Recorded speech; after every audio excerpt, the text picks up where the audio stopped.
Hello everyone. तो लो जी आ गया खेसारी लाल यादव जी और सुदीक्षा झा का एक बहुत ही बेहतरीन वीडियो सॉन्ग जो कि फुल वीडियो सॉन्ग में रिलीज हो चुका है।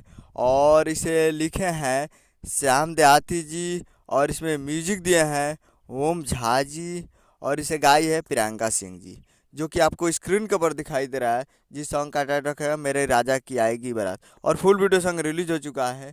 और वीडियो में है खेसारी लाल यादव जी और सुदीक्षा झा जी फिट में है सुदीक्षा झा जी। तो फुल वीडियो सॉन्ग आ चुका है। और ये एक मूवी का सॉन्ग है जिस मूवी का नाम है राजा की आएगी बारात।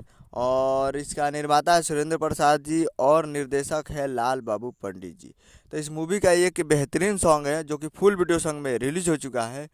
और काफ़ी ज़बरदस्त है। तो आप लोग अभी तक इसे नहीं देखे हैं तो आप लोग जाइए और जाकर SRK music Bhojpuri YouTube channel पे फुल वीडियो सॉन्ग आप जाकर देख सकते हैं, जो कि काफ़ी ज़बरदस्त वीडियो सॉन्ग बनाया गया है। और वीडियो में खेसारी लाल यादव जी और सुदीक्षा जी। उम्मीद करूँगा वीडियो अच्छा लगा तो चैनल को सब्सक्राइब बेल आइकन प्रेस करते कैसे खेसारी लाल यादव जी के लेटेस्ट न्यूज़ लाते रहे। और वीडियो को एक लाइक कर दीजिए। मिलते हैं अगले वीडियो में, तब तक के लिए जय हिंद जय भोजपुरी।